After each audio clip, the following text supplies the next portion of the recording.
All right. We should be live. Hold on. Let me just close a couple tabs here. Don't need that running anymore. We have, as I'm setting things up, I'll just get this video running. We have Pierre Poilievre here yesterday. We have a video of Poilievre speaking with reporters from yesterday and today. So we'll get to the one from yesterday right now. We'll make our way down the line into question period, which is in about half an hour. So let's get into it. Mr. Poilievre, are you confident that by the end of the day today, all of your MPs will still be Conservative MPs? Yes. What that you went too far in saying the former Prime Minister should be in jail? That's not what I said. Well, that's what I I said. heard. What did you say then? Repeat what you said. Sure, I'll tell you what I said. I was asked about the scandals of the last 10 years of the Liberal government. And what would I do if such scandals and corruption were to happen when I become Prime Minister? And I said I would have zero tolerance for corruption. Nobody is above the law.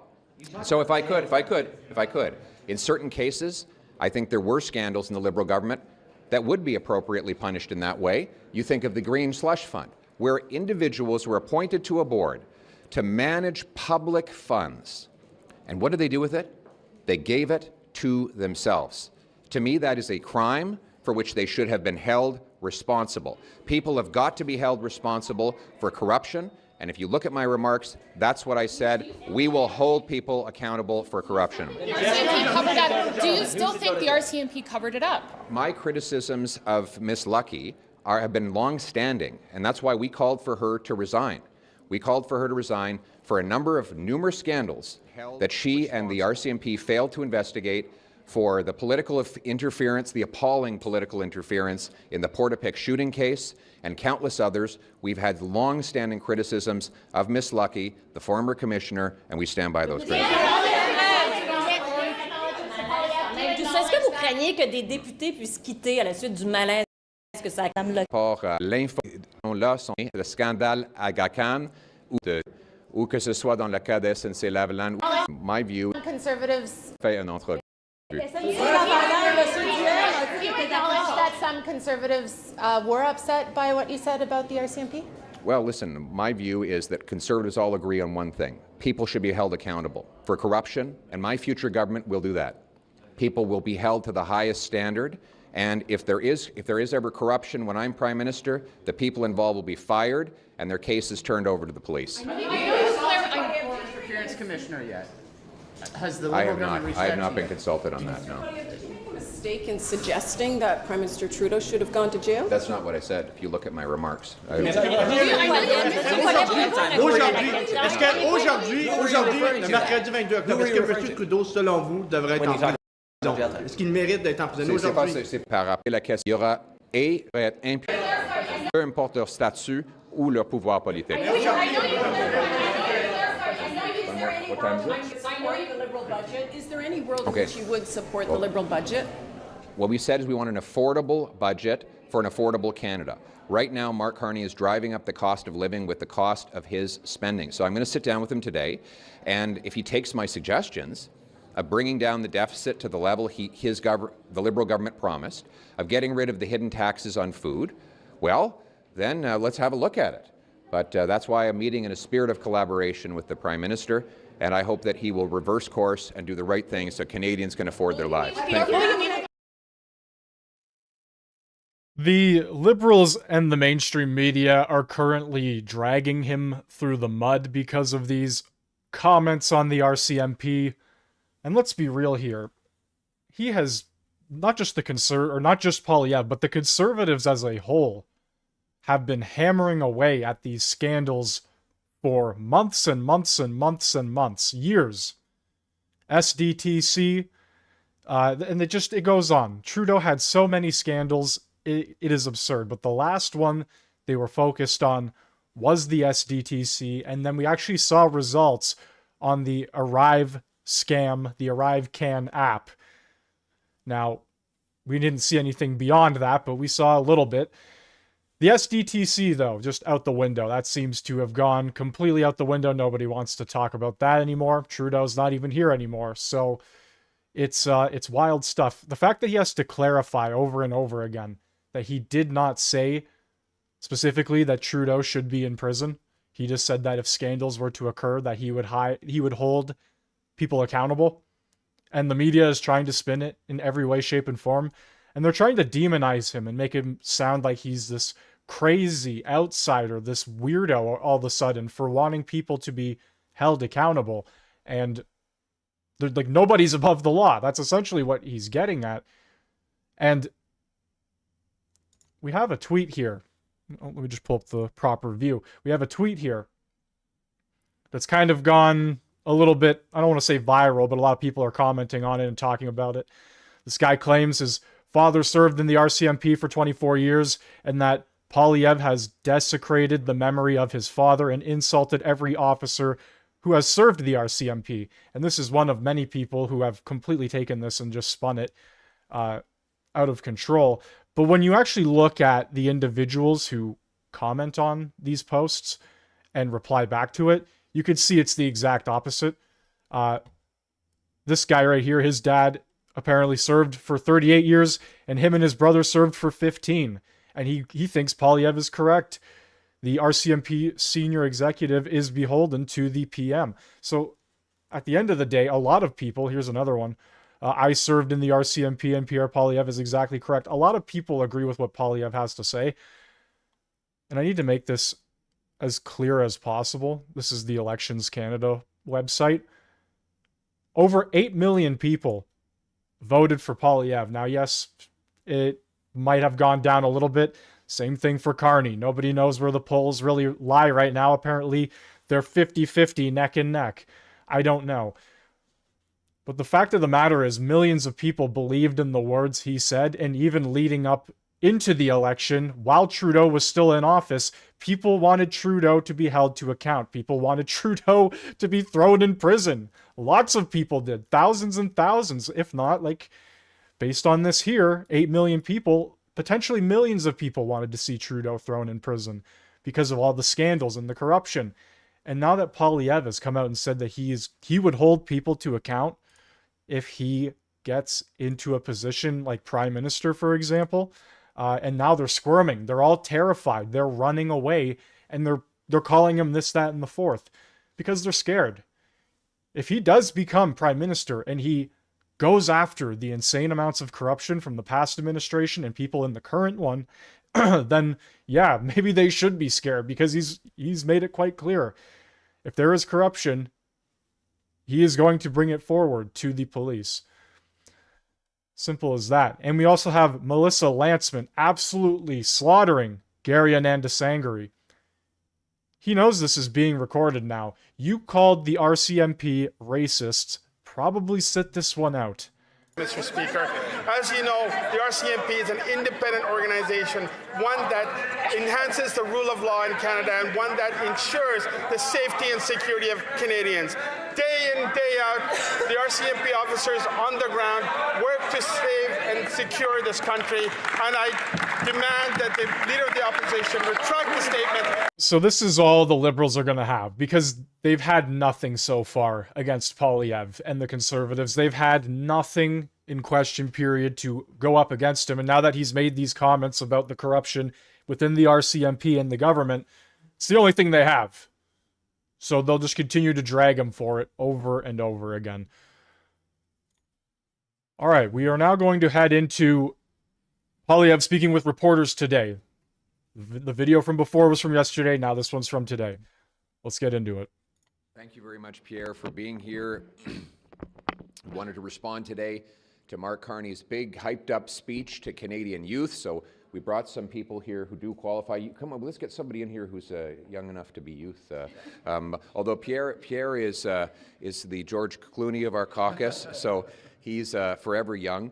And we have Sandra Cabina, who's much younger than I am, and she will be sharing some of the stories of the many young people she encounters in her constituency. When we heard about this speech, we watched it with great interest because of how much misery and suffering our young people have endured over the last decade of Liberal inflation, crime, and chaos. And so we were looking for Mr. Carney to reverse course on all of these policies. So what did we find out? Well, first of all, we got the normal buffet of broken promises and buzzwords. There was lots of talk about catalyzing this and catalyzing that.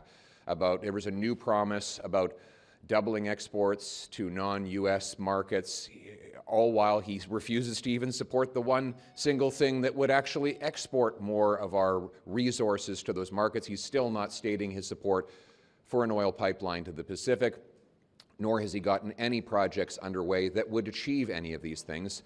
So there was the normal repetition of already broken promises with a lot of fancy million-dollar words. But there were two things that were different. One, I give Mr. Carney credit for being honest with young people. He went on at length about how much worse life is for today's youth than it was when he was young. And he's right about that. This is the first generation in Canadian history that cannot afford home ownership. This has never happened before. It happened after 10 years of Liberal government, doubled housing costs, giving us the worst housing inflation in the G7, causing housing to rise about 50% higher than it is south of the border. So it is true that now is the worst time, probably in the post-war period. You will not find another period in our history when it has been worse to be a young person.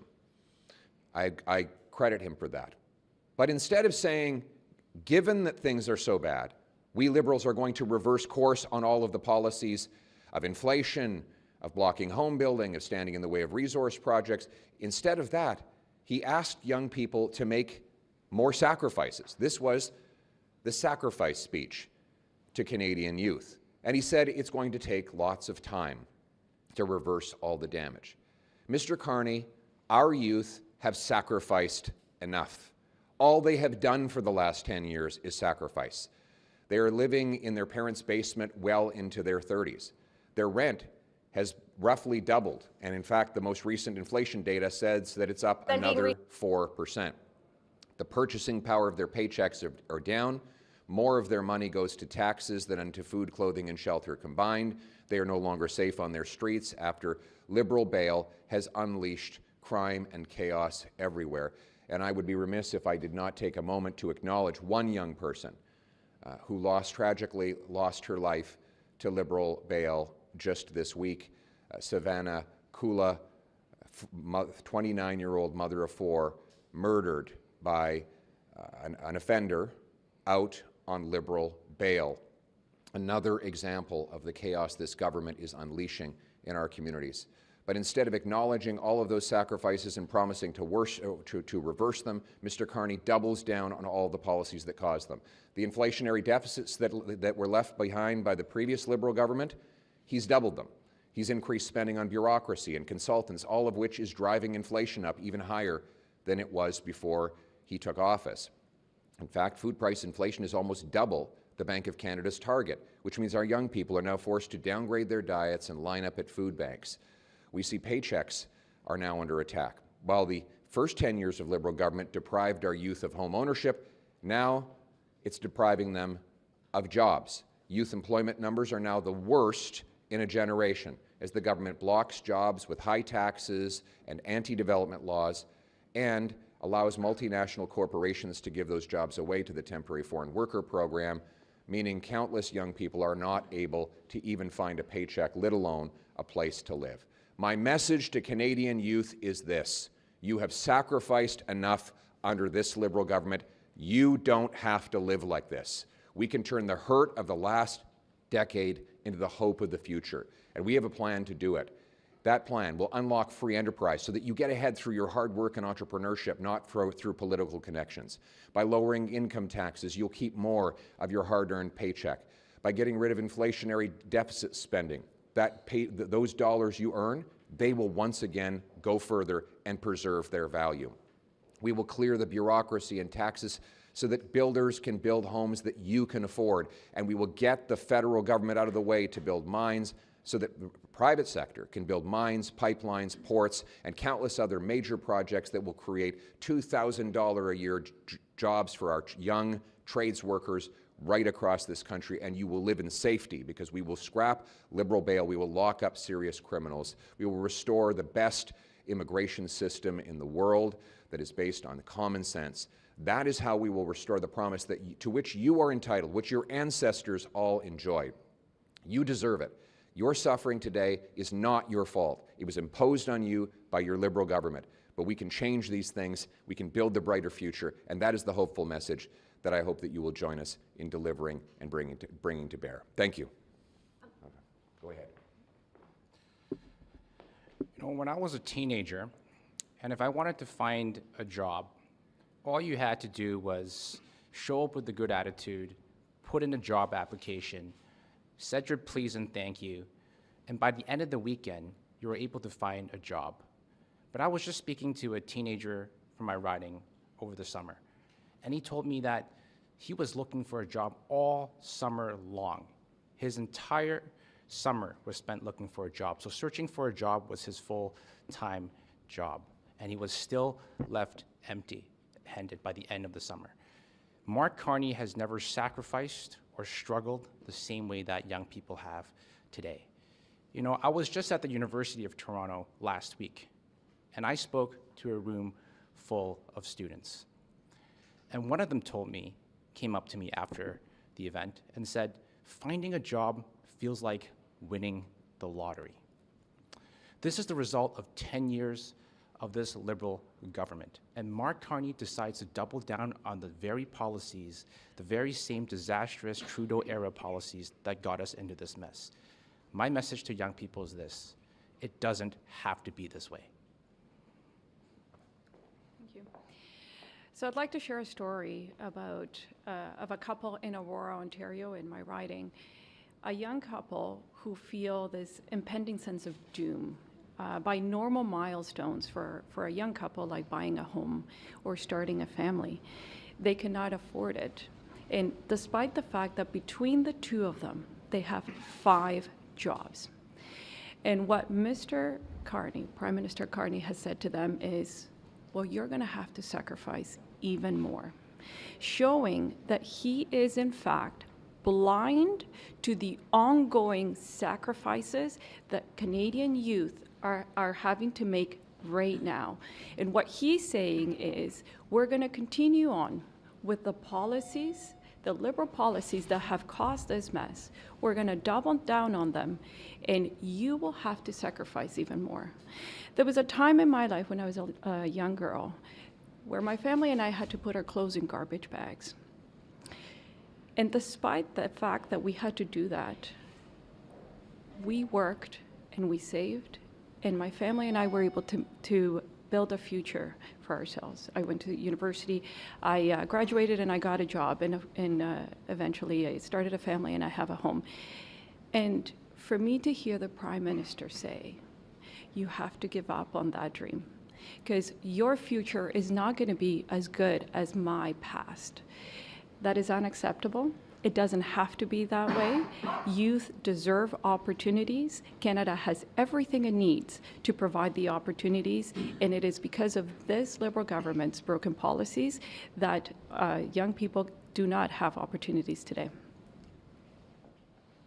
Thank you. When you said agree with the Liberals' proposed bail changes for consecutive sentences, and that violent repeat offenders might face reverse onus now for violent theft, things of that nature? Well, they already talked about reverse onus in their previous bail bill. The issue is we need to scrap liberal bail. Liberal bail is the more technically known as the principle of restraint, which requires judges to release the arrested individual at the earliest opportunity under the least onerous conditions. Today's bill does not get rid of liberal bail, and that means that there will be a lot of very serious and rampant offenders who will once again be released into our streets, often within hours of their most recent arrest. The police have said again and again, we have to scrap liberal bail, get rid of the principle of restraint, so that if you are a rampant offender and you're newly arrested, it should be presumed that you're automatically staying behind bars until either you are acquitted or your sentence is complete. That is the only way we're going to end the rampaging crime that the Liberals have unleashed over the last 10 years. Justement, sur la directive de retenue, le projet de loi, expliquez-nous pour une nouvelle... Des gens montrer la sécurité. Les changements sur la détention. La loi, mais assez. Vous avez rencontré M. Carney hier. Est-ce que vous avez Oui. senti une ouverture de sa part? Parce que c'est dans son Politique qui est la double entrepreneur et avec poche des Canadiens. Il faut l'aider. Auto sector is not Auto sector. The auto sector, and then I'll take this gentleman's question. I just want to ask you, the auto sector is getting hit hard by American tariffs right now. How would you protect Canada's auto sector from Donald Trump and his tariffs?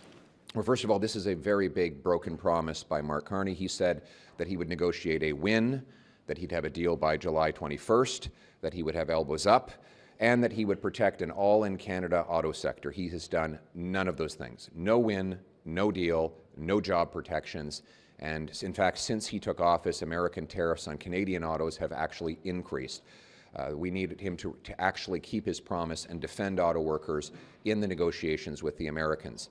We also propose to eliminate the EV mandate, which is already killing jobs even before it is applied, because in manufacturing, if you're going to build a plant or you're even going to reinvest in maintaining an existing plant, but you don't know if it's actually going to be allowed due to the ban on internal combustion engines, you're not going to make that investment. You'll take it to the south of the border where there is no EV mandate. So we call on the government to permanently eliminate the EV mandates and let our automakers make the cars that consumers actually want to drive. We've also proposed eliminating the sales tax on Canadian-made automobiles, giving Canadians a boost when they buy a Canadian-made vehicle. Yes? Is the Prime Minister not saying what you're saying right now in terms of cutting spending, in terms of accelerating major projects, with a big focus too on boosting apprenticeships? It seems like you two are speaking from the same playbook here. So what's kind of your concern with what he said yesterday? Well, my concern is the gap between what he says and what he does. It's always the bait and switch. You know, he said he would spend less. He's spending 8% more. His deficit is 100% more than the one that the Liberal government had already put in place. He said that we would have projects approved, but other than projects that were already approved, there have been no progress on that either. He's kept all the anti-development laws that block projects in place. And while he promised that he'd have the fastest growing economy in the G7, we have the fastest shrinking economy in the G7. And this is the problem with having someone who, frankly, engages in counterfeit of conservative policies. He pretends that he believes in the things that we say, but then he never does them. And we can go down the list. You know, on the carbon tax, sure, he suspended the visible part of the carbon tax, but he keeps the job-killing industrial carbon tax and brings in a fuel standard tax, which costs 17 cents a litre, just like the old tax. He says the right things on spending, but then he actually spends even more money. He says that he's going to do something on bail, but largely keeps Liberal bail in place. If you want the real deal, you have to vote for Conservatives. We are the only ones that will reduce the cost of government to reduce the cost of living. The only ones that will bring in an affordable budget for an affordable Canada. The only ones who will lock up criminals and get shovels in the ground. Have you met yet with RCMP?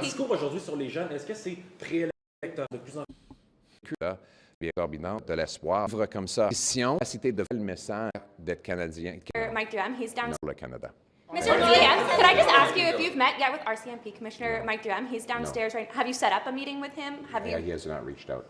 Go ahead. When you said that people involved in Trudeau-era scandals should be jailed, who specifically were you talking about? Well, I talked about the Green Slush Fund, for example, where you have these people who gave a fortune, taxpayers' money, to their own company, which I think is absolutely unacceptable. It was an insane amount of money. Taxpayer money, go on a taxpayer-funded board, and then give that money to your own company, to me, is utterly criminal. So, one more question. Monsieur Poilievre, est-ce que c'est possible d'entendre Monsieur Poilievre? Monsieur Poilievre, est-ce que c'est possible d'entendre Monsieur Poilievre? J'aurais une question pour lui. Vous avez publié le besoin de plus ne voulait s'en aller. When the Prime Minister said that he wants to double non-U.S. exports over the next 10 years to the tune, I think he's at $300 billion. Is that realistic in your view? If you get some pipelines built, our single biggest net export by far is oil and gas. And the only way you get oil and gas to non-U.S. markets is by getting pipelines to Tidewater. So we're now 7 months into Mark Carney's term. He still won't even tell us if he supports a pipeline to Tidewater. You know, he was asked point blank the other day whether he would allow a pipe to go from Hardisty to Prince Rupert or Kitimat, whether he would allow shipping of the said oil from the coast to Asia, and he refused to answer. So this is 7 months in. And it's not just that there's no construction or no permit, it's that there's not even a commitment that one day he would support such a thing. So I don't know, other than pixie dust, what he expects to export overseas if he's going to block the major infrastructure projects that are necessary to get our most valuable resources to the biggest and most lucrative non-American markets. He needs to do one simple thing. If we're going to diversify our trade overseas, get out of the way. Get out of the way, let builders build, workers work, and resources travel. Thank you very much, everyone. And there you have it. We also have Mark Carney's itinerary for today, and this probably won't shock you. He's not showing up to question period. All right, guys, speaking of the House of Commons, let's get right into it. Stand up for the independence of the agencies, including the RCMP. We will not allow our members to engage in this kind of blatant attack on the independence of those. And that is exactly what we're seeing from that side of the House, and it is absolutely despicable. And the former member from Carleton, I don't know where he's from now, somewhere in Alberta, the leader of the opposition should get up in this House and officially apologize to the RCMP for his behavior.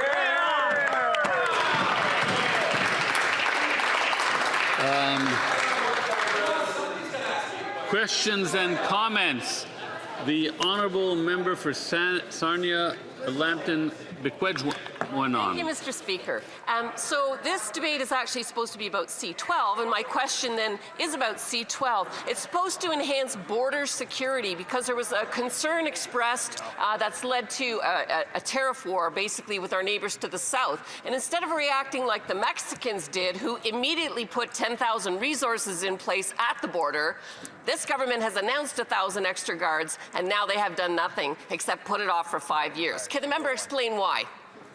The Honourable Chief Government Whip. I reject the premise of the question where she says that what I talked about had nothing to do with this debate, Mr. Speaker. Right. As a matter of fact, I quoted several members in her political party that made comments. The member from Selkirk Interlake Eastman is laughing about it now, but I wonder, does he agree with the comments from the member from Peace River Westlock who said the actions of the leadership of the RCMP are indefensible in many instances? He's a member who spent years on the Defense Committee. Well, does he say the same thing about the members of our military if he's so blatantly willing to laugh about the fact that his members are getting up and talking about the RCMP in this manner?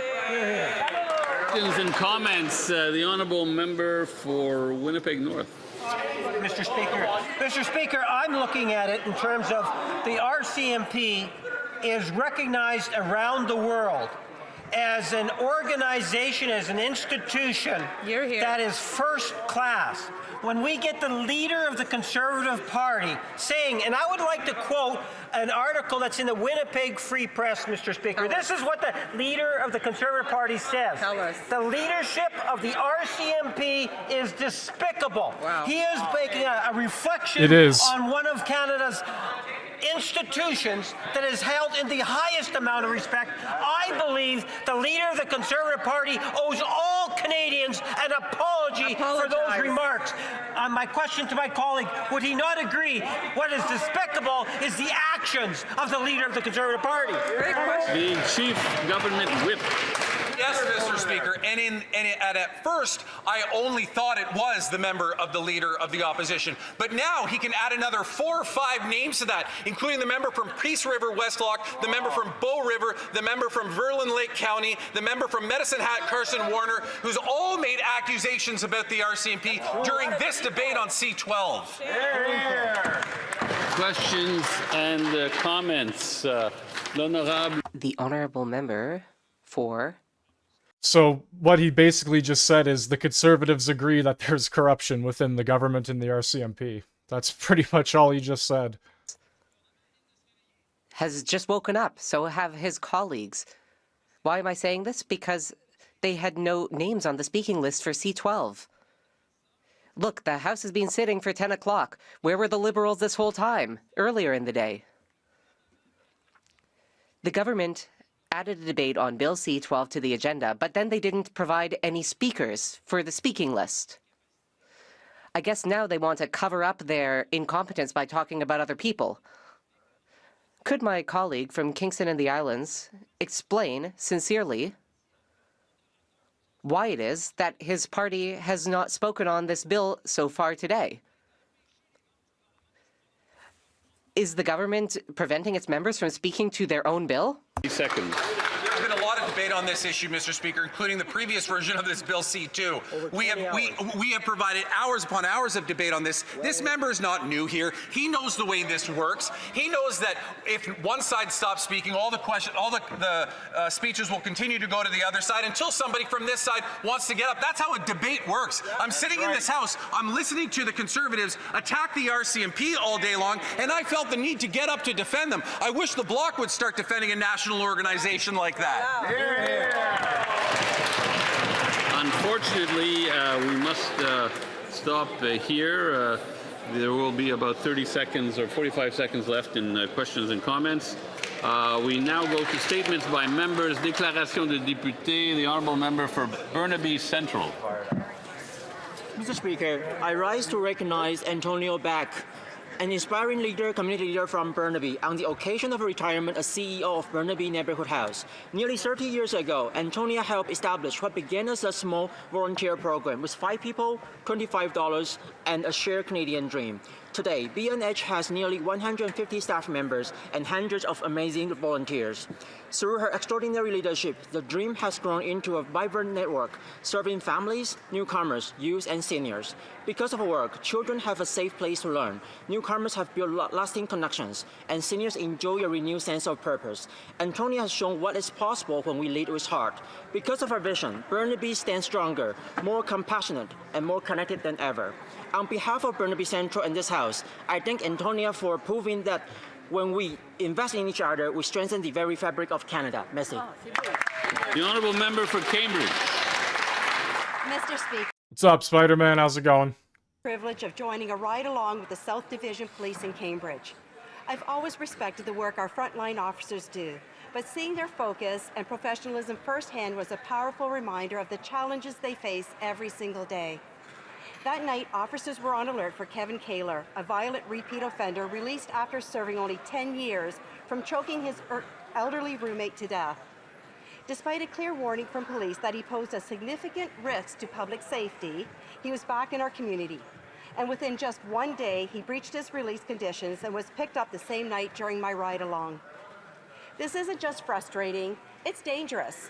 The Liberal government's soft on crime and revolving door justice forces officers to repeat hard work while communities remain at risk. Thank you to the South Division for allowing me to join your patrol. And to all officers across the country, thank you for your service. I will always stand with you. You deserve more than gratitude. You deserve a justice system. The honourable member for Kanata.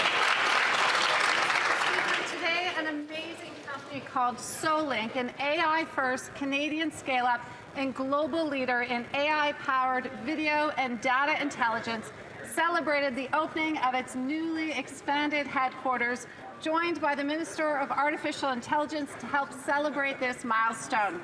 I first met Solink back in 2015 when they had a team of just 20. Today, Solink has grown into a leading technology company with over 400 employees supporting more than 35,000 locations across 60 countries. Their cutting-edge platform helps businesses harness video and sensor data while connecting artificial intelligence to the physical world and maintaining the highest standards of privacy. Solink is a true Canada and Canadian success story, staying proudly connected to its roots. Congratulations, Solink. Bravo. The honourable member for Miramichi Grand Lake. Mr. Speaker, as we approach Remembrance Day, I am mindful of the sacrifices of those who served our nation. We remember their courage. We honor their duty. We thank them for our liberty. I'm ashamed that our government intends to restrict public expressions of faith in our military. In plain terms, to ban prayer. It is cowardice to ask our sons and daughters to put themselves in harm's way, but refuse them the right to express their faith in God. To deny those who provide our freedom the right to openly pray is an insult to those who never came home. Monsignor Hickey of the North Shore New Brunswick Regiment would tell you that a dying man on a foreign shore only asks for two things, his mother or his God. I urge Canadians to wear a poppy, visit a cenotaph, attend a ceremony, and say a prayer. Teach your children to pray and take time to explain to a new Canadian the importance of this sacred day. Please pray for those who served, for those who continue to, and for our nation itself, lest we forget.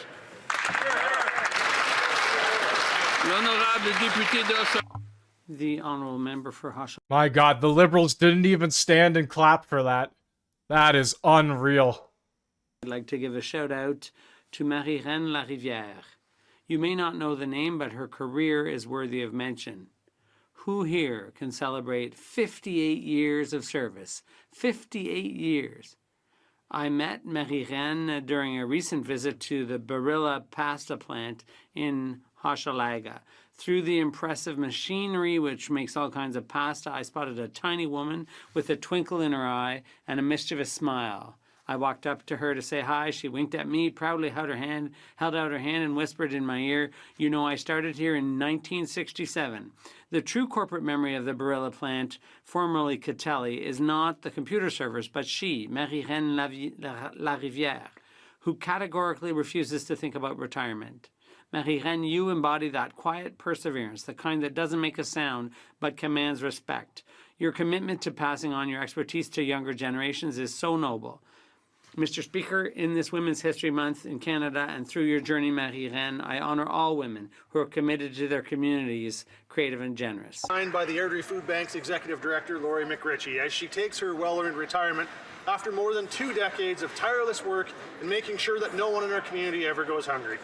From the small beginnings of a school breakfast program that eventually merged with the food bank and turned into a dedicated, purpose-built facility designed to help families in need, Laurie has been there through every iteration of the food bank, constantly adapting to the ever-changing needs of a growing city.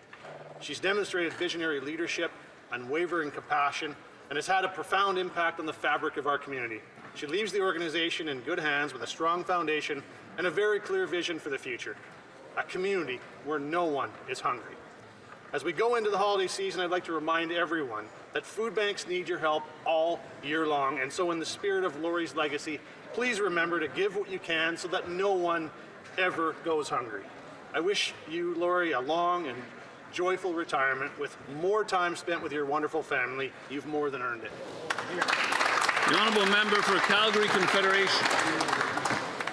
Mr. Speaker, earlier this year, Coweta No Energy, headquartered in Calgary, achieved a significant energy industry milestone with a new Canadian longest well record, 9,500 meters. That's almost 10 kilometers. You heard that right. And Mr. Speaker, 10 kilometers is the distance from the University of Calgary to the Glenmore Reservoir, from Parliament Hill to the Ottawa Airport, the average cruising altitude of a commercial plane, longer than Everest is tall.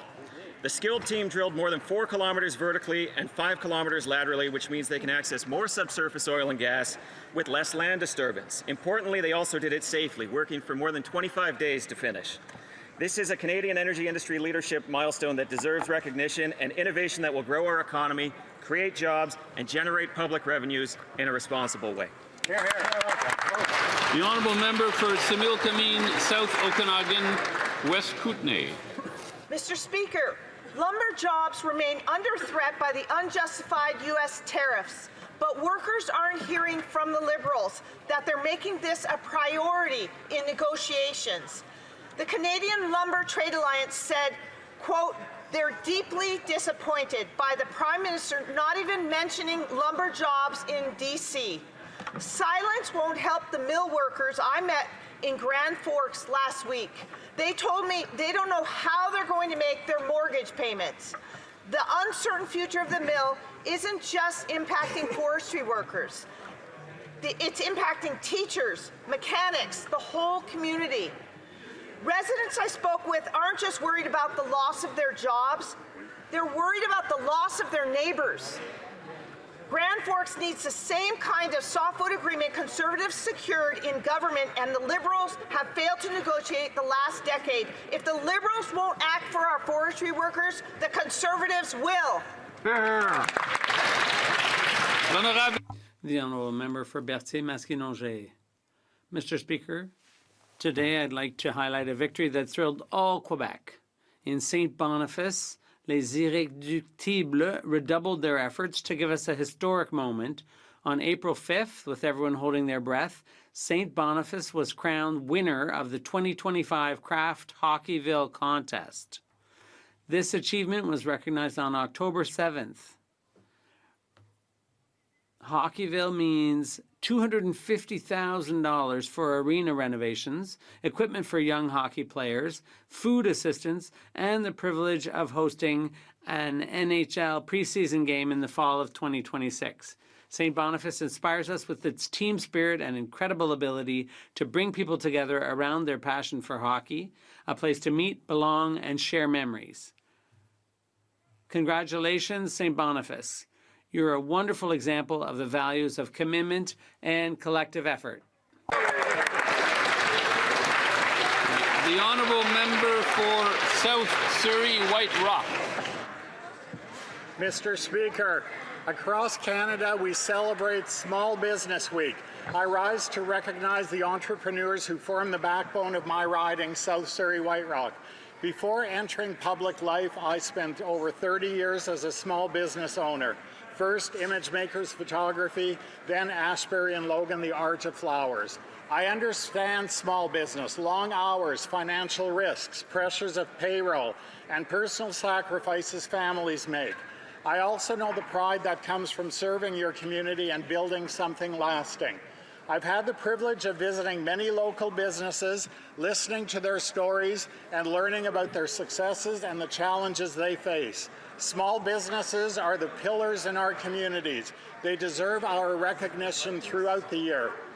To the business owners in our communities, thank you for your dedication and for everything you do to make Canada stronger, more vibrant, and more connected. Please support your local businesses. Thank you. The Honourable Member for Souris Moose Mountain. Mr. Speaker, the Auditor General's report exposes yet another example of Liberal incompetence, this time with the Canadian Revenue Agency. Since 2015, the CRA's operating expenses have grown from $4.1 billion to $6.9 billion. That's a 70% increase. But Canadians aren't getting better service. They're waiting longer than ever. Last year alone, the CRA received more than 32 million calls. Yet 1 in 4 of those calls was abandoned before an agent even got around to answer. Under Liberal mismanagement and incompetence, if finally someone did get through, they were given the wrong information 83% of the time. After 9 years of Liberal waste and bureaucracy, even calling the tax agent is an ordeal. Conservatives will restore competence, accountability, and respect for the Canadians who keep this country running. But with Liberals, why is it that Canadians always pay more but get less? Hear, hear. The Honourable Member for Scarborough-Woburn. Well, thank you very much, Mr. Speaker. There's some big news coming from Scarborough. Our government... Big news. It's payroll day. Yeah, watch. The Liberals will all stand up and clap for payroll day, but when it comes to remembering the veterans and the people who fought in World War II, or just any Canadian who's fought in any war, but just the veterans, no, they won't clap for that at all.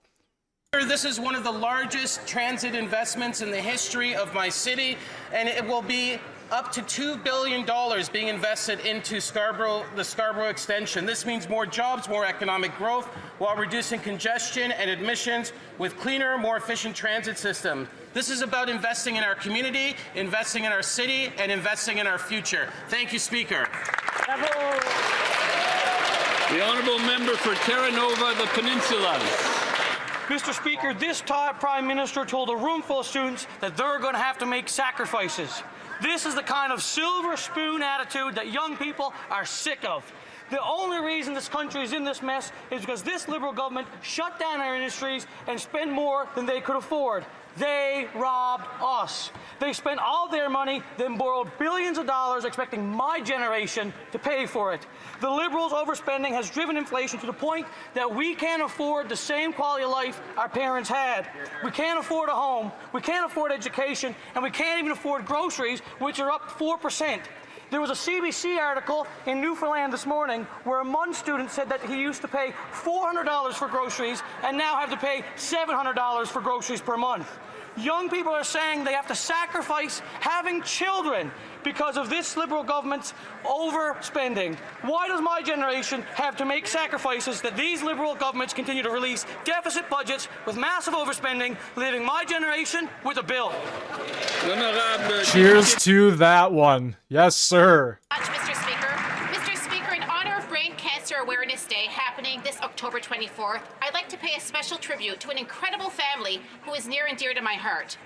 The Boyle family was forever changed I'll be right back. when Gonna grab Andrew some Boyle water. lost his life 10 years ago battling brain cancer back in 2022. Undeterred by such a devastating loss, his amazing wife Danielle, a friend and a former colleague of mine, and their two beautiful children, Austin and Naomi, have channeled their grief into hope and action by becoming remarkable ambassadors for the Brain Tumor Foundation of Canada. Their team, Boyle's Brainiacs, have knocked countless doors in their communities, sharing their journey with everyone and raising an amazing $6,000 for the cause in the process. Naomi and Austin have each raised $1,000 each and have not only kept the memory of their late father alive, but they also serve as shining examples for youth that deserve recognition in this House. Well done, Naomi and Austin. Your dad would be proud. The honourable member for Kenora Kiwetinun. Last night, the Prime Minister told a room full of students that they're going to have to make sacrifices. But they've already had to sacrifice their dream of home ownership.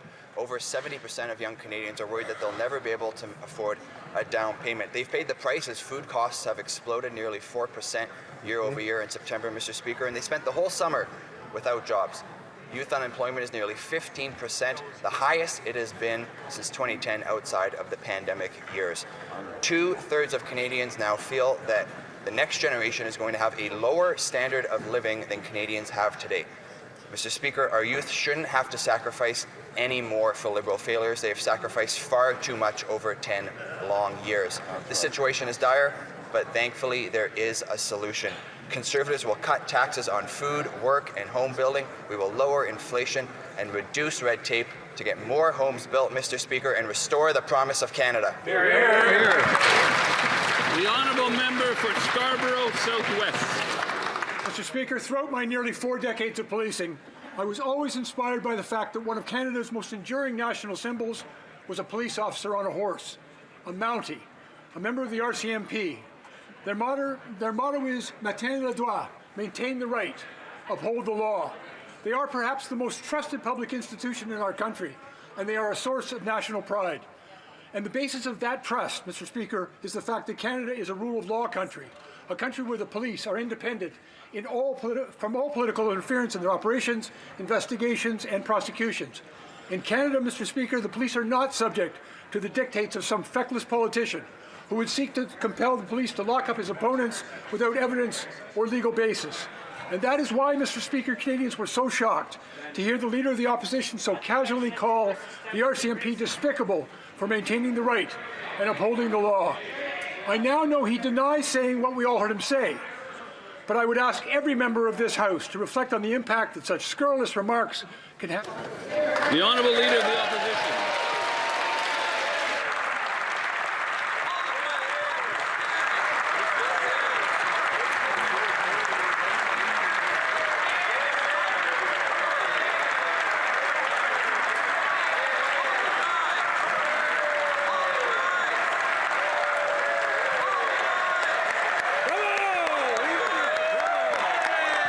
Here we go. What did I miss?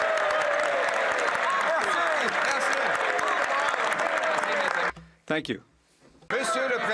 Mr. Speaker, yesterday the Prime Minister gave a speech, a depressing speech. He said that in his youth there was a lot of opportunity. but that the future for our young people would not be as good as his past had been. He said that young people need to make sacrifices. Sacrifices?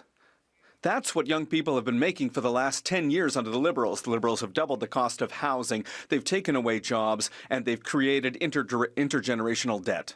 Young people have to sacrifice more. What do they have left to sacrifice? The Honourable Minister of Government Transformation. Thank you, Mr. Speaker. You know what young Canadians have sacrificed in the last election? They sacrificed a pessimistic, negative, critical vision of Canada from the leader of the official opposition. They chose a serious leader, an ambitious government, Mr. Speaker, that is uniting the Canadian economy to create opportunity. We're talking about $215 billion for Canada's GDP. We're talking about major projects from one end of the country to the other. They're going to create great jobs for the future. The Honourable Leader of the Opposition. Mr. Speaker, apparently the minister didn't listen to the Prime Minister's speech last night when he said that young people are going to have to make sacrifices. They're going to have to sacrifice even more. That's after 10 years of the Liberals. And they forced 3 major sacrifices on our youth. They've made the cost of housing unaffordable. They've killed jobs with the worst jobs numbers in 30 years. And they've created intergenerational debt. Why not propose an affordable budget so that our young people can have an affordable life? The Honourable Minister. Thank you, Mr. Speaker. And every day, here in this House, at every question period, the gulf between this career politician, the leader of the opposition, and an economist who has private sector experience like the Prime Minister gets wider and wider and more obvious for Canadians. What the Prime Minister said yesterday... If he has all this economic experience, then what is going on with the economy? Why are we doing so piss poor? All of this experience has led to nothing. From one end of the country to the other. Speaker, yesterday the Prime Minister made a very depressing speech to Canada's youth. He said they would have to make more sacrifices. More sacrifices. After 10 Liberal years that doubled the cost of housing and drove out the possibility that youth could own their own home. After the sacrifice of their jobs, with the worst employment numbers since the 1990s. After the sacrifice of a lifelong of shouldering high debt. Young people need hope, jobs, and homes. Why won't the Prime Minister reverse his disastrous decade of policies so that we can restore that hope? The Honourable Secretary of State for Labour. Mr. Speaker, I had the honour of presenting red seals to 3 new apprentices of the IBEW in Local 230, Victoria, BC. Mr. Speaker, they're proud of what they accomplished. They're optimistic about the future because, Mr. Speaker, we are going to put them to work. Mr. Speaker, we're going to build homes. We're building major infrastructure projects in the national interest. Thousands of jobs, thousands of opportunities for apprenticeship. Mr. Speaker, while the Conservatives come to this House and talk Canada down every day, we're going to be supporting workers who are building Canada up. The Honourable Leader of the Opposition. 3 apprentices, Mr. Speaker. That does not account for the countless job losses, the highest jobless rate in 30 years outside of COVID caused by this government. Nor does it account for the doubling of housing costs that 80% of young people believe they will never be able to afford a home. But yet the Prime Minister tells our youth that they have to sacrifice even more. All he offers is more costs, more debt, and more despair when Canadians actually need is more homes, more jobs, and more hope. Why won't he introduce an affordable budget for an affordable life? That Liberal minister really stood up to brag about 3 apprentices. The Conservatives come to this House and talk down the Canadian economy. We are supporting our workers, Mr. Speaker. Thousands of jobs disappearing weekly, and he got up to brag about 3. Canadian lumber with Canadian steel and Canadian unionized worker, Mr. Speaker. We are defending our workers. Mr. Speaker, we'll be there for Canada. I hope the Conservatives join us. The Honourable Leader of the Opposition. Speaker, apparently nobody over there watched the depressing, miserable, hopeless speech the Prime Minister gave to Canadian youth yesterday. He said that Canadian youth need to sacrifice more, Mr. Speaker, when in fact quite the opposite is true. Mr. Speaker, the youth of this country have sacrificed enough. They can't afford homes, they can't get jobs, and now they have a generational lifetime of debt to shoulder. What Canadian youth need is homes, jobs, and hope. Yesterday, I provided the Prime Minister with a plan to do it. Will he put that hopeful plan in his budget? Mark Carney is so irrelevant. Nobody watched that speech last night, and it was live streamed nationally. As the Leader of the Opposition. What the Prime Minister is talking about is spending less and investing more. Investing in what? In careers for young people, in building major national projects, in being a technology leader in the world today with Premier Ford leading the world in small modular nuclear reactors. Mr. Speaker, the young people of this country are proud to be Canadians. They're proud to see a future from coast to coast to coast in this country. The young people of this country have a bright future.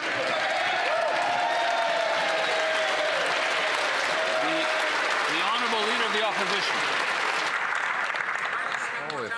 It is too bad that that minister didn't write the Prime Minister's speech yesterday, because it wouldn't have bored and depressed to tears all of those poor students stuck in that room. There he spoke about how they would have to sacrifice more and that it would take time to reverse all of the misery that is built up over the last 10 years. Mr. Speaker, young people want to have homes. They want to have jobs. They want to have hope. They want a budget that is affordable so they can have a life that is affordable. Will the Prime Minister introduce that budget so that Canadians can restore the promise of their country? The Honourable Government House Leader. Mr. Speaker, you can be sure we are going to introduce a budget. The question is whether the Leader of the Opposition is going to support that budget, because here's what that budget's going to do. It's going to give young people all over this country the ability to stand up and say, that's where my future lies, in Canada, in skilled trades, in technology, in the professions, in careers that are going to give me and my family hope, a home, a community, a job, a future, the best country in the world. Let's build Canada. The Honourable Member for Saint-Jean.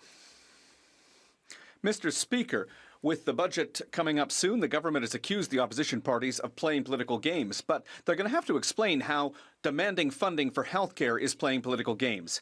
How is supporting seniors in the face of the cost of living crisis a political game? How is dealing with the housing crisis, access to home ownership, and infrastructure a political game? Our demands are directly connected to the needs of Quebecers. They're public, and they have not changed. If the government ignores those demands, well then, at the end of the day, who is playing political games?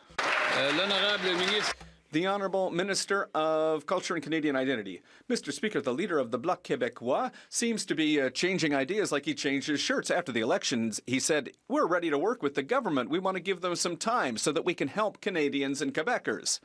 But now what are they saying? Before even having read the budget, Mr. Speaker, they're saying, well, listen, we've got our answer for the budget. And it's clear what they're doing. I think everyone would like to know what the Bloc Québécois' position is. Are they going to read the budget before they decide to vote for or against? The Honourable Member for Saint-Jean. Mr. Speaker, I'll tell you what looks like political games. It's when the Prime Minister doesn't want to work with others. It's when the Prime Minister meets with party leaders to discuss their expectations for the budget, but he already has a speech written for that evening where he ignores everything that the opposition leaders have suggested. Not a word about healthcare or seniors. No commitments to transfer funds unconditionally to Quebec for infrastructure or for social and community housing. Silence, nothing on the $840 million stolen from Quebecers to give election gifts to the rest of Canadians. Why is the Prime Minister playing political games? He's playing them instead of meeting the needs of Quebecers. I'm on board with like some of the things she said, but then it's just like, oh, it's all about Quebecers. Why blah, blah, blah Quebecers? You're taken away from Quebecers. It's like, man, he's screwing over the entire country. It's not just Quebec. get fucking real. About the Get budget. fucking But real. Before the budget's even been made public, the Bloc Québécois said, "Oh, listen, we're not interested. We're not going to vote in favor." They're not going to vote in favor of measures that are going to help millions of Canadians save on their taxes, Mr. Speaker. They're not going to vote for a budget that's going to build hundreds of thousands of new homes. I think the Bloc's position is unacceptable. The Honourable Member for Berthier-Masquinongé. Mr. Speaker, the government leader says that if the budget doesn't pass, it's going to be the opposition's fault. The Minister of Finance has accused us of playing political games. And this is something the Bloc always does, and it's reminding me so much of 2024, last year's fall term. The Bloc was willing to throw insult after insult after insult at the Liberals, and then they would turn around and vote for the Liberals and help the Liberals in every single bill they wanted to pass. And if it was a non-confidence vote, the Bloc would sit there and help deny the non-confidence vote, or the NDP would. And it's just, when this budget comes, one of these parties is folding and voting for this budget, and I don't know if it's going to be the NDP or the Bloc. If the budget said we're going to give Quebec $1 trillion, gajillion, billion dollars, then guess what? Quebec is going to pass that budget. Because as long as Quebec gets money, they're probably okay with it. That's all they really want at the end of the day. The honourable member for Sherwood Park, Fort Saskatchewan. The Prime Minister told young Canadians that there would be more sacrifices in their future. Young people are already facing a bleak future because of Liberal policies, exploding housing and food prices, historic highs in unemployment. Mr. Speaker, past generations sacrificed to make life better for their children. But now young people are being told to sacrifice their future because of elite Liberal policies. Mr. Speaker, will Liberals stop breaking their promises and restore hope for the future of this country? The Honourable Secretary of State for Financial Institutions. Mr. Speaker, you know what youth of this country want? They want a leader that doesn't spin conspiracy theories, attack democratic institutions, and suggest other leaders be jailed. Mr. Speaker, on November 4th, we're going to table a generational budget. We're going to invest in Canada. We're going to build Canada. I suggest the leader opposite sacrifices ego. Put the rhetoric aside and help us build Canada. Thank you, Mr. Speaker. The honourable member for Sherwood Park, Fort Saskatchewan. Mr. Speaker, respectfully, that nonsense answer obviously had nothing to do with the question. And when we're talking about youth unemployment, I think it's time for the Liberals to sacrifice their tired talking points and actually get serious about addressing this problem. Yes. Last week, we introduced the Conservative Youth Jobs Plan to unleash the economy, fix immigration, fix training, and build homes where the jobs are. So instead of preaching sacrifice, why don't the Liberals actually propose a youth jobs plan? Better yet, why don't they simply adopt ours? The Honourable Secretary of State. Mr. Speaker, while the Conservatives are in damage control mode, we're in build mode. On November 4th, we're going to table a generational budget. We're going to invest in Canada. We're going to build at a scale not seen since the Second World War. We're going to invest in infrastructure, national projects. Mr. Speaker, we believe in Canada. We will build Canada's economy and the strongest economy in the G7. I ask the party opposite to come out of the shadows, support our budget. Thank you. The honourable member for Richmond Hill South.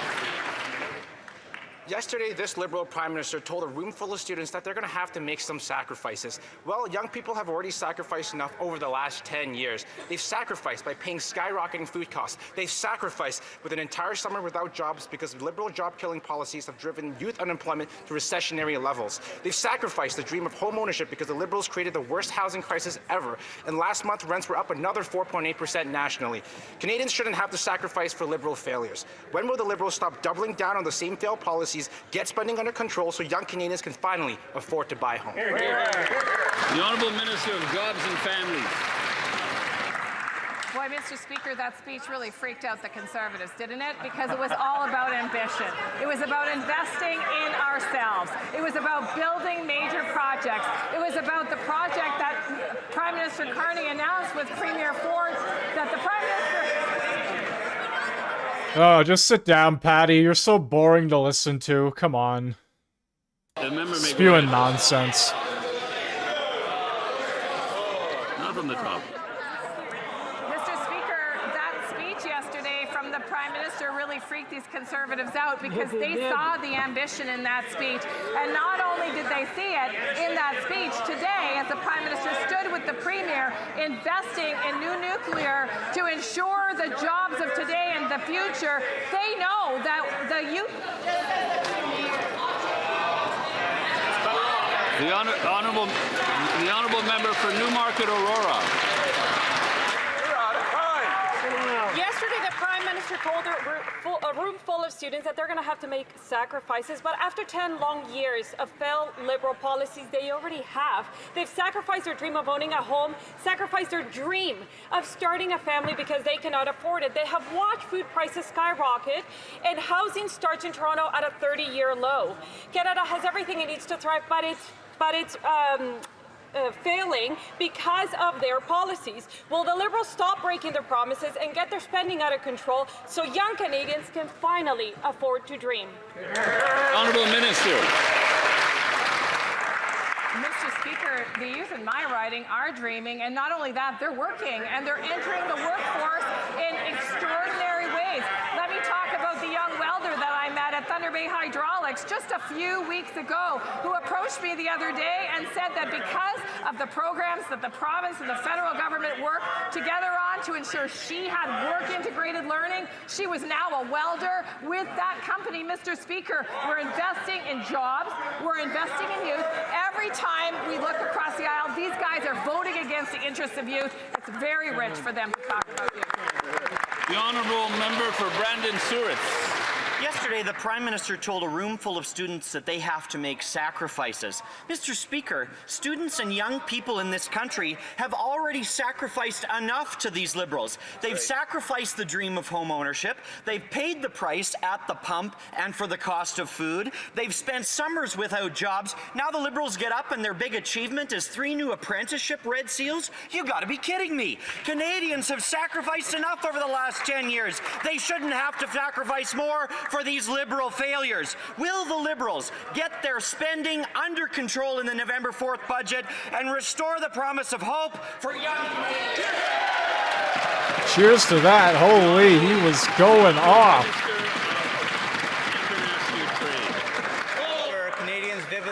Young Canadians vividly remember when the leader of the opposition, the Conservative leader, stood up and voted against removing interest off Canada's student loans, saving young Canadians thousands of dollars every year, Mr. Speaker. This new government will always stand up for young Canadians.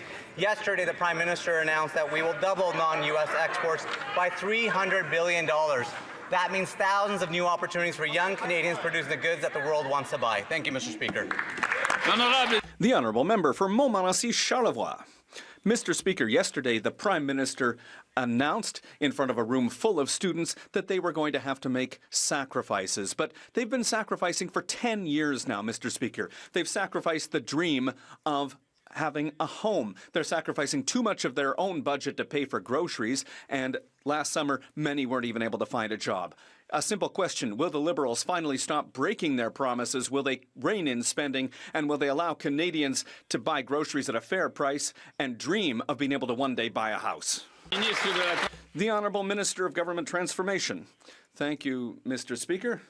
While the Leader of the Opposition is on YouTube and spreading conspiracy theories attacking the RCMP and saying that his adversary should be in prison, I choose without hesitation a Prime Minister who is explaining to Canadians how we're building the strongest economy in the G7 by building projects from coast to coast to coast, by making life more affordable, for example, by cutting taxes for 22 million Canadians, by making housing more affordable. That's what we're doing on this side of the House. That's the difference between an opposition party that has a small vision for the country and an ambitious, serious government on this side.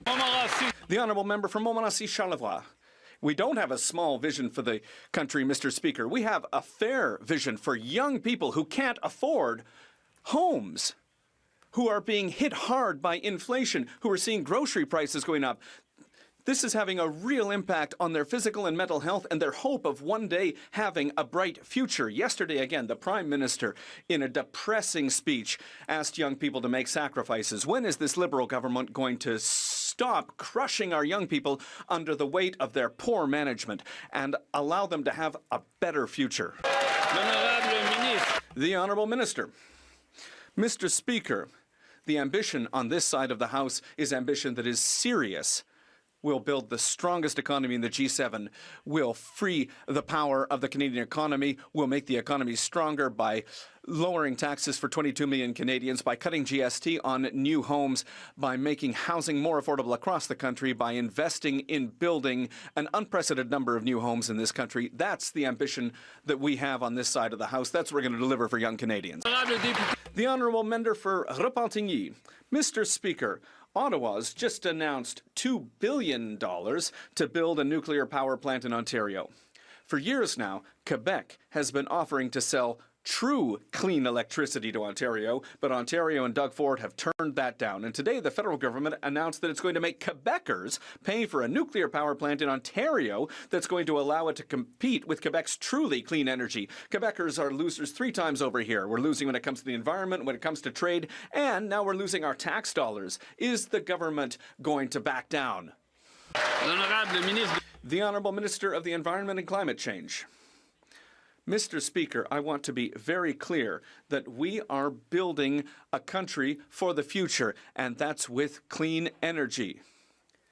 And as a member from Ontario, I can say that nuclear energy has helped us get away from coal-fired power plants. That means we have cleaner air for our kids. It's very important that we continue to work to have clean electricity across the country. We already have the cleanest electricity, and we are going to continue to do the hard work to improve that. The Honourable Member for Repentigny. Mr. Speaker, the federal government isn't happy with just making us pay to allow Ontario to compete with Hydro-Quebec. It goes even further than that, because if Ontario develops nuclear power, that means there's going to be an increase in radioactive waste. And what do you think they're going to do with it? Well, they're probably going to be storing it at Chalk River, as they're doing right now. That's on the banks of the Ottawa River, which is the main source of drinking water for millions of Quebecers. The federal government is making us pay hundreds of millions of dollars to put our drinking water at risk. Does the government really think that we're going to accept that? The Honourable Minister. Mr. Speaker, we should be very proud in this country that we have clean electricity from coast to coast to coast. It's 84% clean energy, and we're continuing to work with the provinces across the country, and we are going to continue to do the work that needs to be done with hydroelectricity in Quebec, and we'll continue to work with Newfoundland on hydroelectricity as well. But nuclear is part of that. Wind power is part of that. We're going to continue to do that work. It's important for our future. The Honourable Member for North Island, Powell River. Mr. Speaker, the Prime Minister just told a room full of young Canadians that they're going to have to make sacrifices. Well, after 10 years of the Liberal government, they've already had to sacrifice the dream of owning a home. They've already had to sacrifice their modest expectations of living in a safe community. They've already had to sacrifice an economy where the cost of living is manageable and good-paying jobs are easy to find. So my question for the Prime Minister is, when he made these comments, what additional sacrifices for young Canadians did he have in mind? Secretary of State for Sport. The leader of the Conservatives doesn't seem to get is that Canadians use hope and hard work and sacrifice every single day to build up our country and our communities. But when the failed former MP from Carleton lost his seat, Mr. Speaker, he didn't have to make any sacrifices or be accountable. He didn't even learn a lesson clearly. But when his constituents fired him, he should have maybe paused and reflect a little bit. But since he didn't lose his home and taxpayer-funded non-market housing, I guess that's why he continued to deny it to millions of Canadians, Mr. Speaker. Maybe that failed and flailing Conservative leader should join some students in a class, because it seems like 20 years in this House, after 20 years in this House, he can learn a thing or two about hard work. Yeah. The Honourable Member for North Island, Powell River. I guess, Mr. Speaker, one of the things we also have to sacrifice are answers in question period. After 10 years of Liberal government, we've had a cost of living crisis. We've had an addictions crisis that's left 50,000 Canadians, mainly young Canadians, dead from drug overdoses, and now we have a growing youth jobs crisis, with youth unemployment surging to 14.7%, the highest level in 15 years. If young Canadians could barely afford to put a roof over their head and food on their table when they are working, how are they going to be able to afford it when they're out of a job? Good job. The Honourable Parliamentary Secretary to the Prime Minister. We find it a little bit rich that the Conservative Party is going to stand up and talk about youth when they consistently vote against the measures that this government has introduced that actually matter to young Canadians in this country. They voted against budget measures that actually support young skilled trade workers. They voted against the Canada Child Benefit. They vote against national school food programs. They vote against programs that are ensuring dental programs, Canada Housing Benefit. We have a plan to build up this country. We have a plan to build major national projects. There is a bright and hopeful future for youth in this country, notwithstanding the fact that Conservatives don't want to join us in those measures to make it happen, Mr. Speaker. The Honourable Member for York-Durham. Well, Mr. Speaker, despite all these programs, the Prime Minister still went to students yesterday and gave them a message: you must sacrifice more. Well, the next generation has sacrificed enough. They've sacrificed the dream of home ownership. They've sacrificed the dream of starting a family. He might as well have said, let them eat cake. Well, then, if the next generation has sacrificed enough after 10 years, will the Prime Minister reverse course, get his spending under control so that the next generation of young Canadians can afford to feed themselves and own a home? The Honourable Minister of International Trade. Mr. Speaker, our new government is supporting young Canadians with the skills and opportunities they need to build their futures. That's why when the Prime Minister announced on campus just yesterday that we'll double Canada's non-U.S. exports over the next decade, it mattered. We're talking about 2/3 of our economy driven by international trade. It means millions of jobs and more careers in communities across Canada producing the goods that the world wants to buy. Thank you, Mr. Speaker. Member for York-Durham. The only thing this government is doubling is the debt that the next generation will have to pay. So-called generational investment, that is just generational debt and generational inequality. In fact, Habitat for Humanity now says 70% of Canadians say owning a home is impossible. And for those that rent, they saw a 5% increase year over year, Mr. Speaker. That is the result of Liberal policies. Will the Prime Minister sacrifice his policies rather than the future of the next generation?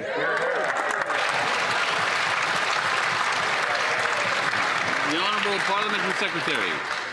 Speaker, when we talk about making generational investments in our upcoming budget, it's because we believe on this side of the House that youth and young people are the drivers of our future economic growth, and we have a responsible plan to ensure that they have the skills and opportunities to succeed. It builds on the work that we're doing to support apprenticeships and red seal trades, co-ops, and access to post-secondary education and training. But most importantly, we're creating thousands of new career-starting jobs, investing in major projects, and making it more affordable for young people to buy a home. Housing starts, construction, investment, wages are up. This is part of our plan. We've got more to do. The Honourable Member for Kamloops, Thompson-Nicola. Mr. Speaker, the Public Safety Minister's job is to keep Canadians safe. Yet just today we learned that 32,000 foreign nationals have warrants pending their deportation. That means they are lost. They are wanted. 32,000 people, and the minister doesn't know where they are. We have him on secret recording saying his gun confiscation won't work. We have crime absolutely skyrocketing, and now he's lost 32,000 foreign nationals. So the question is this, Mr. Speaker: when will the Prime Minister fire this public safety minister for failing to keep Canadians safe? The Honourable Minister of Public Safety. Mr. Speaker, the safety and security of Canadians is the first and most primary responsibility of this government. That's what we've taken very important measures in order to ensure the safety and security of Canadians, including having the highest levels of removals in a decade. Over 20,000 people will be removed from Canada for being here improperly, Mr. Speaker. That's what we introduced: bail reform and sentencing reform. Improperly? Gary, just say illegally. Oh my God. Support these measures in order to keep Canadians even more safer, Mr. Speaker. The Honourable Member for Spadina Harbourfront. improperly. This government was elected with a decisive mandate to keep violent repeat offenders off our streets.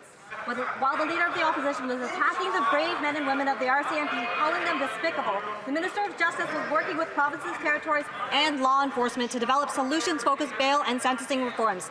Today, the Minister has tabled Bill C-14, the Bail and Sentencing Reform Act. Can the Minister explain how this bill will ensure the safety of our communities and keep dangerous offenders behind bars?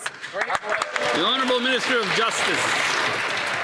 Mr. Speaker, there is not a less credible voice when it comes to criminal justice reform than the Leader of the Opposition. In the past few weeks, he has called the RCMP despicable. He has attacked Crown prosecutors, and he has suggested his political opponents should be jailed. The legislation we tabled today will make it harder to get bail for violent repeat offenders and will strengthen sentence for serious criminals. Mr. Speaker, criminal justice reform demands a conversation that would engage adults in the rooms. The Conservatives have a leadership review coming up. I invite them to choose one. The Honourable Member for Central Newfoundland. Some NL residents finding it hard to survive as grocery prices continue to rise. That's the headline from CBC today. They go on to say that the price of food in Newfoundland and Labrador is up 4% since last September. Beef leads the way, up 20%. This Liberal Prime Minister said he would be judged by the prices Canadians pay at the grocery store. So will he get his inflationary deficits under control so that Canadians can afford to put food on the table? That's a good question. The Honourable Minister of Fisheries and Oceans. Thank you, Mr. Speaker. And I want to remind my opposition colleague from Newfoundland and Labrador that Newfoundland and Labrador was the first province in Canada to sign on to the food school program. The Conservative Party was the first party in Canada to not vote for that program. Newfoundlanders and Labradorians value this program. Moms, parents, school educators know what this program means. This is affordability, just as the suite of other programs are affordability, and this member voted against every one of them. The Honourable Member for Central Newfoundland. Mr. Speaker, could you have a more heartless response than from the regional minister from Newfoundland and Labrador, no less, where people are known to have a good heart?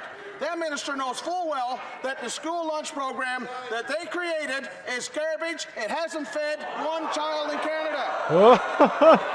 Mr. Speaker, she also knows that her hidden taxes from the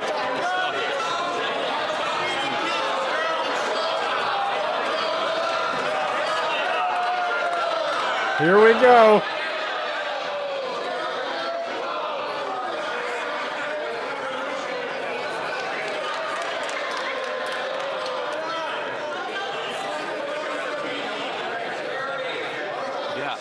Can the member continue, please? Mr. Speaker, could you have a more heartless response than from the regional minister from Newfoundland and Labrador, Say it again. no less, where folks are known to have a good heart? That minister knows full well that that school lunch program that they created hasn't fed one Canadian child. And Mr. Speaker, Time's up. Time's up. Time's up. I'm sorry. The Honourable Minister of Fisheries and Oceans. Mr. Speaker, while the colleague from Newfoundland and Labrador in the opposition wants to talk down programs, humiliate Newfoundlanders and Labradorians and all Canadians, I will reassure Canadians the school food program is feeding children.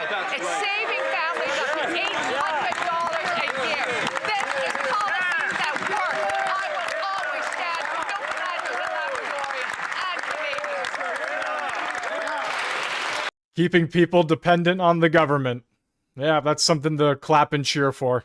For Yorkton, Melville.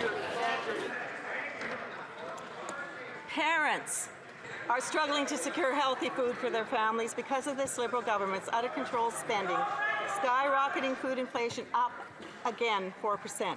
Liberal food taxes and regulations don't show up on their receipts, but Canadians feel them every time they shop for groceries. The Prime Minister said he would be judged by the prices Canadians pay at the grocery store. If he's truly the astute economist he claims he is, why isn't he getting his inflationary deficits and hidden grocery taxes under control so Canadians can afford to feed their families? Honourable Minister of Jobs and Families. Well, Mr. Speaker, here we go again with the imaginary taxes. They don't show up on receipts because they're not actually there. So Canadians know that. They know how to read a receipt, Mr. Speaker. But just picking up on the previous question, I just want to remind people about how much good this school nutrition program is doing all across Canada, including, as my colleague mentioned, providing dignity to families all across this country so that their kids can get good nutrition in school, feeding healthy brains, and it's saving families about $800 a year. Mr. Speaker, as a former lunchroom monitor, there's nothing more painful than watching a child who doesn't have a lunch, whether they... The honourable member for Elgin, St. Thomas, London South. Mr. Speaker, the retooling of the Carney plant in Ingersoll was supposed to be a great success. Taxpayers kicked in hundreds of millions of dollars. The finance minister said this was, quote, proof that Canada's auto sector is here for the long term. Now 1,200 of the plant's hardworking employees, many of them in St. Thomas, Elgin, and London, are out of work. This is all despite the Prime Minister pledging a deal with Trump by July to protect Canadian auto jobs. Today, he says there won't be a deal at all. Auto workers' lives and livelihoods were on the line. Why did the Prime Minister dupe them? The Honourable Parliamentary Secretary to the Minister of Industry. Mr. Speaker, we all understand that the Canadian and Ontarian auto sector is crucial. We want it to stay afloat. We are doing all we can to help auto industry workers. What is more, the president of Unifor said recently, I believe yesterday, that the industry minister is doing an exceptional job. Thank you, Mr. Speaker. For Elgin, St. Thomas, London South. If this is what the Liberals see as an exceptional job, I'd hate to see what they view as poor work. 3,000 workers in Brampton, 1,200 in Ingersoll, 700 in Oshawa, 300 in Sainte-Thérèse, Quebec. That is the Liberal record in just a few weeks, Mr. Speaker. The Prime Minister promised he'd protect auto jobs. I wish he had been more honest that he meant in the United States. The Liberals have handed out billions of dollars in subsidies with no job guarantees for Canadian workers. Last night, the Prime Minister told Canadians we'd have to make sacrifices. We already are, and it's not clear for what. When will he do his job and stop selling out Canadian workers? The Honourable Secretary of State for Labour. Mr. Speaker, there's no doubt that the U.S. has changed their trading relationship with the world, and that's having an impact on the auto sector. The Minister of Industry is out fighting for workers. She has summoned Stellantis and GM here to hold them accountable. Mr. Speaker, we're going to do whatever it takes to protect workers, defend our auto sector, bring production back to Canada.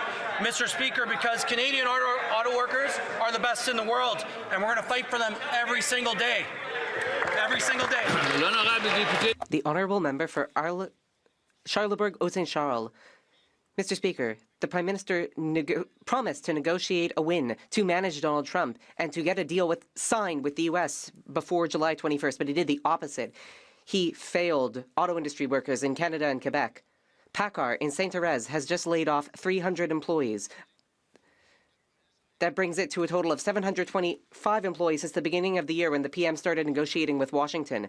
Now the Prime Minister is telling young Canadians that they will need to make sacrifices. Should young Quebecers really have to make sacrifices to please Washington? The Honourable Parliamentary Secretary to the Minister of Industry. Mr. Speaker, my colleague has just mentioned the example of PACCAR. I would like to note that PACCAR's decision is incomprehensible. We do not understand why the U.S. administration is tariffing trucks, including PACCAR trucks. This just shows how unpredictable the U.S. administration is. We should keep a cool head here in Canada. We will negotiate a good deal. The honourable member for Charlesbourg-Saint-Charles. Mr. Speaker, I remember back in the campaign when Liberal candidates were saying, elbows up to Donald Trump, we'll fix it. Don't worry. I manage the Bank of Canada and the Bank of England, I'll manage this. But what are we witnessing? Job losses in the auto sector. 3,000 from Stellantis, 725 Quebec auto workers. Now there's over 10,000 auto workers in Quebec, but they're all at risk because elbows up didn't fix the problem. When will the problem be fixed? The Honourable Minister for Canada-US Trade. Mr. Speaker, I am not surprised that my colleague remembers the last electoral campaign because during it, Canadians chose a government that was not only ready to defend Canadian industry, but also to negotiate with the U.S. government to score a deal that would benefit Canadian workers and businesses. Canadians chose in the election. They knew well that the Conservative Party would be entirely unable to stand up to the U.S. government and defend the interests of Canadian workers and businesses. We are ready for the challenge. Wellington, Halton Hills North. Mr. Speaker, last election, during the debate, the Prime Minister was asked to name the biggest threat to the security of Canada. He answered in one word, China. And now the Foreign Affairs Minister is talking about a strategic partnership with Beijing, including security. These two things seem contradictory. Can the Minister reconcile these two things, or is this another example of the Prime Minister saying one thing during the election and doing another after? The Honourable Minister of Foreign Affairs. Mr. Speaker, I appreciate the question of my honourable colleague. Let me reiterate that the public safety and security of Canadians, regardless of the time and place, is always top of mind for our government, including in our diplomatic relationships. At the same time, Canada will continue to become the strongest economy in the G7. And the way we do that, Mr. Speaker, is to diversify our supply chains while making sure we protect our citizens at home. Thank you. Honourable member for Wellington, Halton Hills North. Mr. Speaker, another question about what the Prime Minister called the biggest threat to the security of Canada, foreign interference. Last election, some candidates were vetoed for interference and others were targeted, and millions of Canadians continue to live in fear because of threats from foreign interference.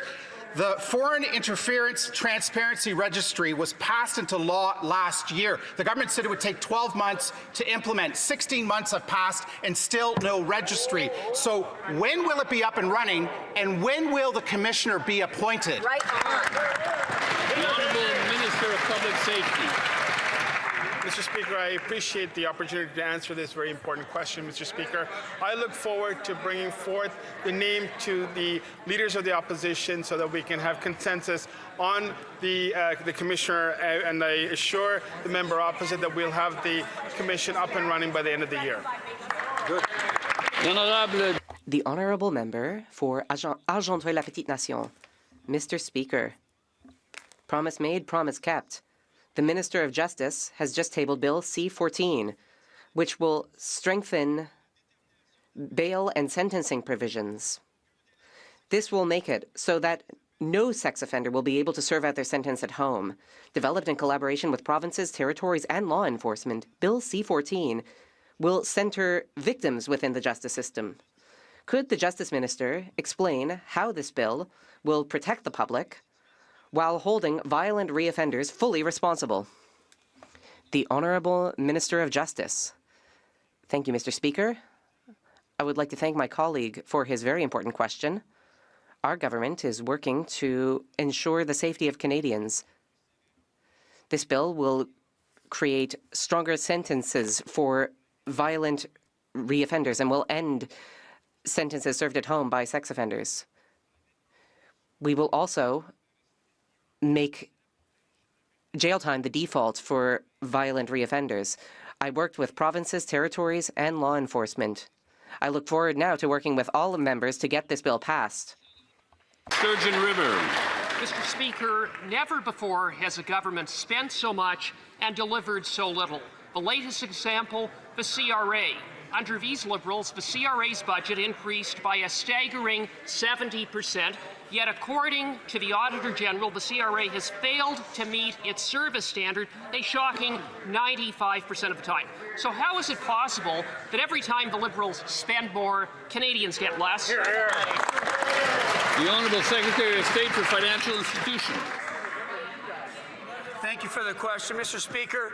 We accept the Auditor General's report, and we will learn from that. But let me be very clear.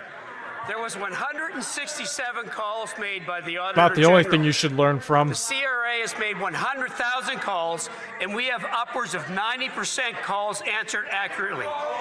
We will improve. We will continue to learn. But, Mr. Speaker, we will continue to provide a CRA that is responsive to Canadians. Thank you. The Honourable Member for St. Albert, Sturgeon River.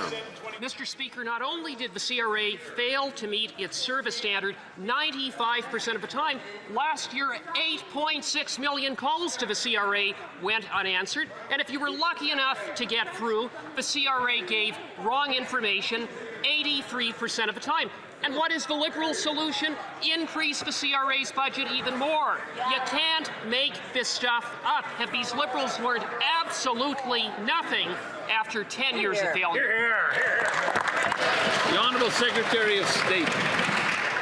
Mr. Speaker, I'm right here. Canadians deserve timely and accurate service from the CRA. There's no question about that. But, Mr. Speaker, we have good news. We have good news. We've instituted a 100-day plan. Service levels and access are up.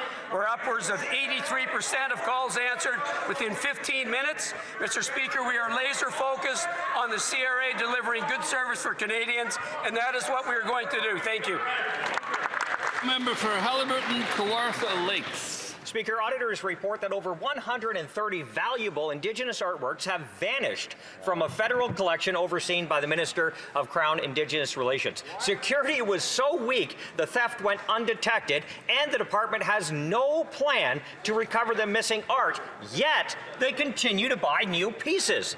The entire collection is worth over $14 million and includes cultural treasures. How can the minister explain this blatant mismanagement, and why is the Liberal plan just to spend more money and ignore the crime? The $14 million heist? Holy. Minister. Thank you.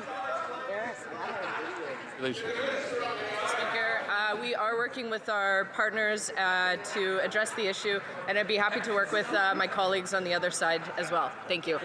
You're working with the RCMP? Member for South Shore, St. Margaret's. Thank you, Mr. Speaker. Mr. Speaker, fishing is the economic engine of my community in South Shore, St. Margaret's, but many of the people in my riding are concerned about the conservation of lobster and the risks of the industry posed by illegal fishing. The fisheries officers on the front lines are doing everything they can, but it appears that illegal fishing persists. Can the minister please tell me what she's been doing to combat illegal fishing, and has her plan been working? Honourable Minister of Fisheries and Oceans.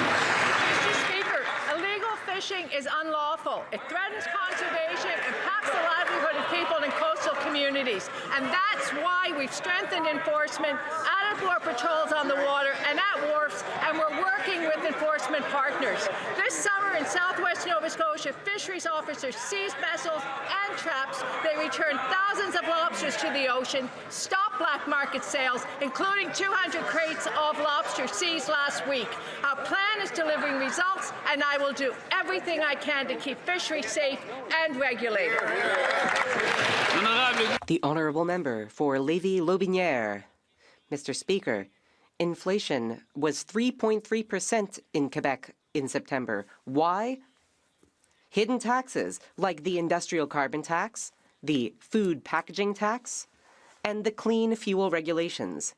These taxes will fritter away $9 billion of real GDP by 2030, Mr. Speaker. Will the former governor of the Bank of Canada now preside over the bankruptcy of Canada?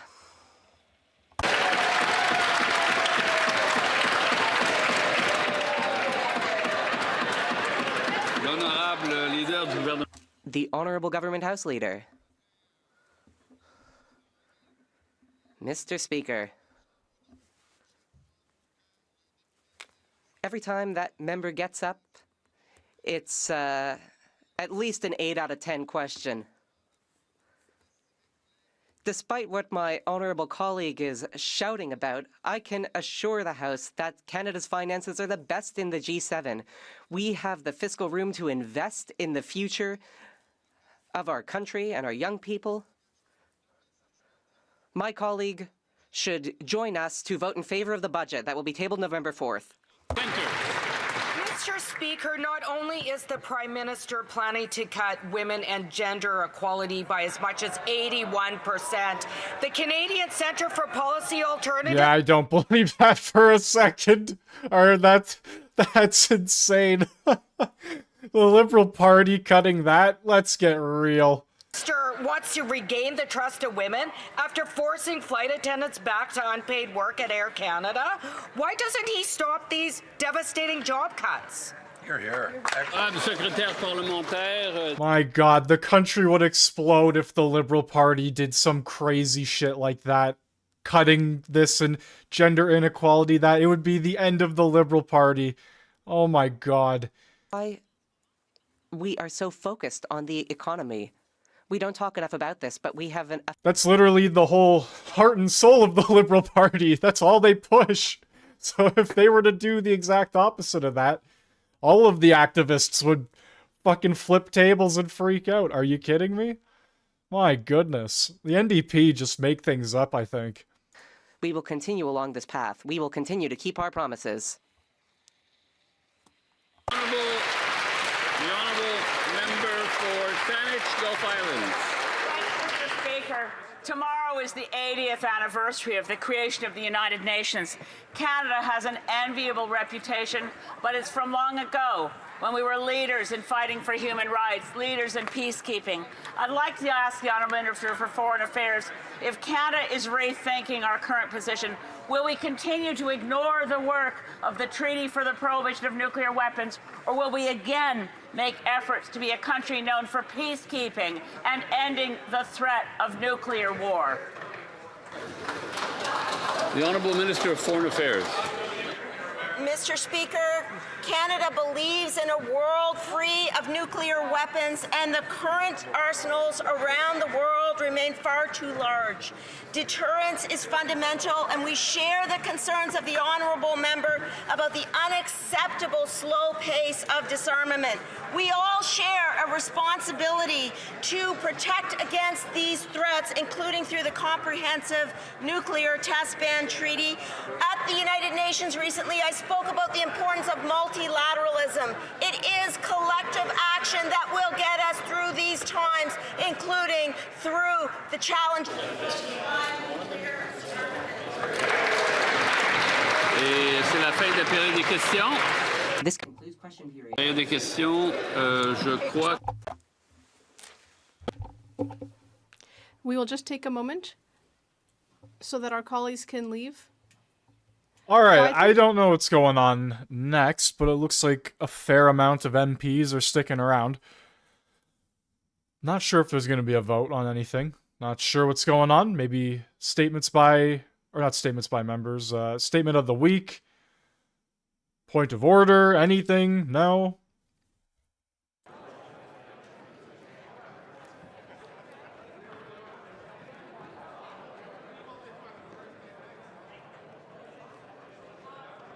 Because if not, that will potentially bring us to the end of this live stream.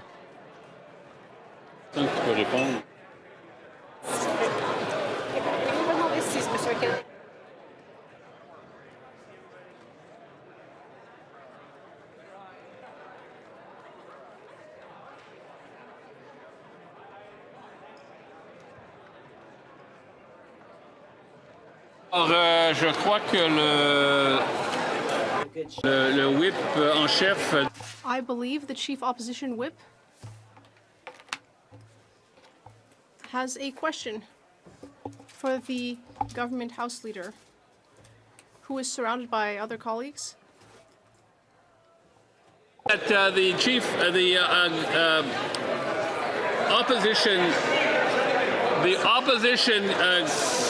whip, chief opposition whip, has a question for the government House Leader, who is here. So go ahead. Over the last number of weeks, we've witnessed countless job losses announced across the country and regions across this country. Thousands in the energy sector, thousands in the forestry sector, and thousands in the automotive sector. I wonder if the member opposite would be able to tell us what the legislative agenda is for the coming week, and specifically if he will agree to the Conservative request for take-note debates on both the emergency in the softwood lumber industry as well as the auto sector. There's been devastating news over the last number of weeks. We hope that the Liberals will agree that this is an important issue that we must be seized with here in this House of Commons, and therefore I wonder if the honourable member, the House Leader of the Liberals, will agree that the Liberal Party of Canada will take these matters seriously and allow for a take-note debate on the subjects of the job losses in the forestry sector as well as in the automotive sector. Government House Leader. Speaker, I can assure my honourable friend, of course, that ministers, in fact, and the Prime Minister are in Ontario meeting with Premier Ford, meeting with members of the business community and the private sector. We take these matters very, very seriously. The Minister of Natural Resources, the Minister of Industry and others continue to work with communities, with unions, with employers, and indeed to challenge the big auto companies in terms of the decisions that they've announced, which we obviously regret very much and are determined to make good for the people of Ontario and the people of Canada. This afternoon, we'll continue with the fourth day of debate at second reading of Bill C-12 concerning the security of Canada's borders and the integrity of the Canadian immigration system. Tomorrow and Monday, we'll debate Bill C-3, which amends the integrity of the immigration system. That's going to be an interesting one. Wednesday of next week. And next Tuesday, we'll call Bill C-13, an act to implement the protocol on the accession of the United Kingdom of Great Britain and Northern Ireland to the Comprehensive and Progressive Agreement for Trans-Pacific Partnership, which was introduced by the Minister of International Trade earlier this week. Jeudi prochain, nous entamerons le débat. On Thursday, we will begin debate at second reading of Bill C-14 on bail, which was introduced this morning very proudly by the Minister of Justice. Thank you, Mr. Speaker.